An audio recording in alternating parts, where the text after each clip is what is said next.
ang pag-promote ba ng sugal ay nakaka-income din ba yung video nila?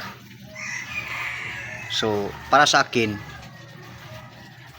may income loads, nakaka-income siya sa mismong video na yon at sa link na pinopromote nila na sugal. So doble yung income nila. Loads, ilan na lang na mga vloggers ngayon ang mga sikat na hindi nagpo-promote ng sugal dahil alam nila na makakasira ito sa lahat.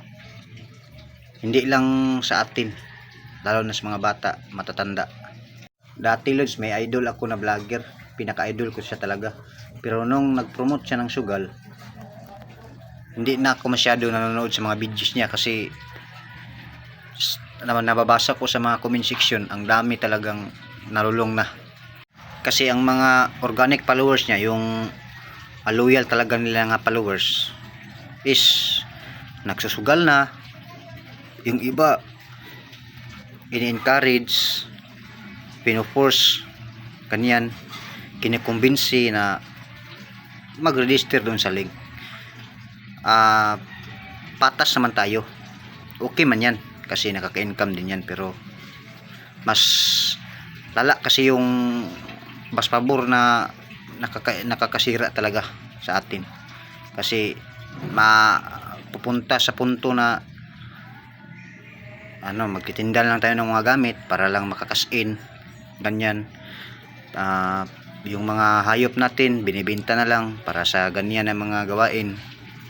So nakakalulong talaga. So ilan na lang talaga yung mga vloggers na yun na sikat na hindi nagpo-promote ng sugal. At saka Lods, may mga email player na mga professional noon kasi naglalaro din ako ng email. So nagtataka ako bakit nawala sila bigla. Noon pag kakita ko na practice na ako dito na mag-video-video, ganyan, mag-vlog-vlog na, nakita ko sila na nag-stream na, streamer na ng sugal. Yan. So okay lang, walang problema man yan. Nakakasira lang talaga kasi yung mga walang trabaho, pinipilit nila na maghanap ng paraan para may panugal. So kahit hindi nila pinoforce, yung tao mismo napoforce sila na maghanap ng paraan para lang makakasin dahil may pinopromote ng sugal or link sa kanilang video na ina-upload dito sa Facebook. So dati kapag magpo-post kayo sa caption, doon mo makikita yung link, tapos naban yun, parang hindi na sumang-ayon ang mita doon.